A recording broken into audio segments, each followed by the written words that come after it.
One of the biggest crocodiles grabs a hold of the foot, the biggest elephant, the king of the elephants. So it's a big meal. So when the crocodile bites the elephant in the leg, the elephant is struggling to get out.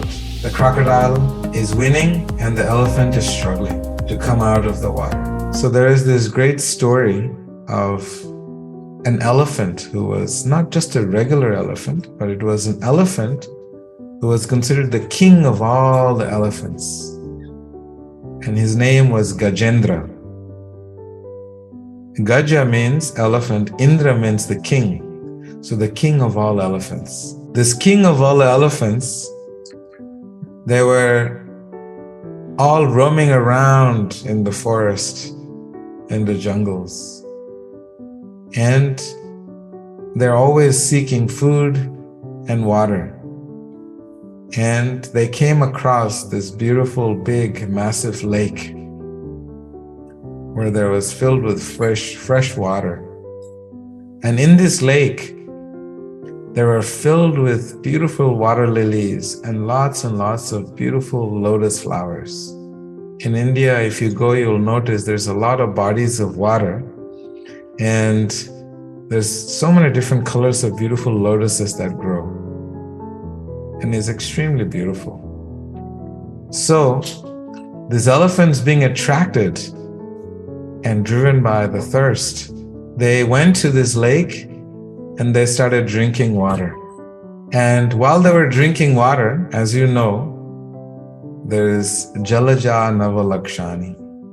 There is 900,000 different species of aquatics. And one of those species are the crocodiles. And they're also looking for food.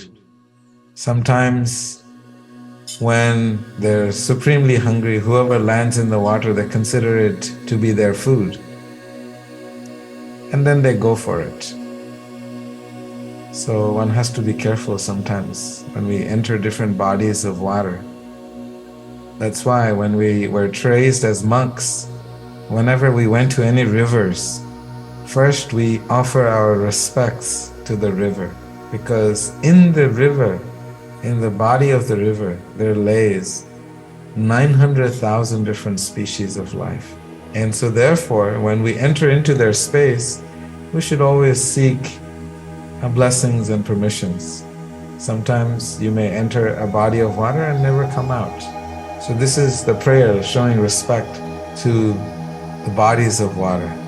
So this great king of all elephants, with all his elephants, they entered this water.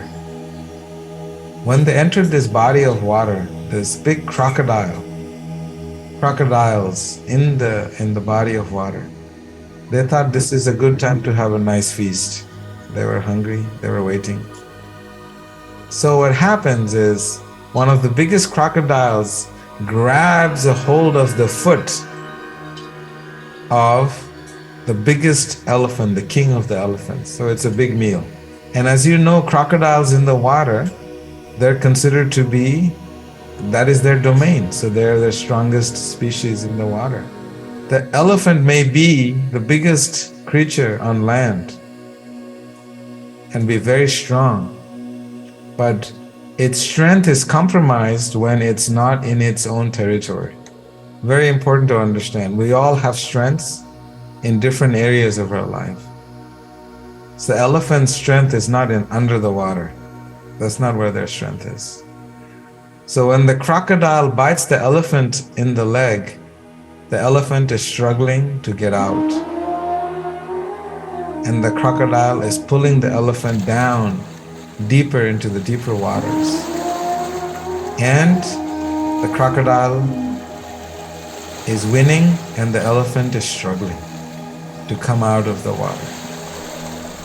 So this elephant Gajendra, he was a very unique elephant, because this elephant, remember, had the unique memory. As you know, elephants have long memories.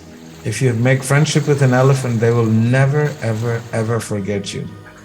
So this elephant could remember not just what it had done in this life, but the lives previous to this life, and realized that in his previous birth, the elephant was devoted to God.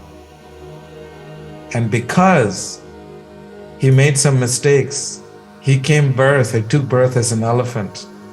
But in this body of an elephant, he was able to remember everything from his previous birth. So what does he do? He immediately realizes there is no hope for me. I'm going to be devoured by this crocodile in the water.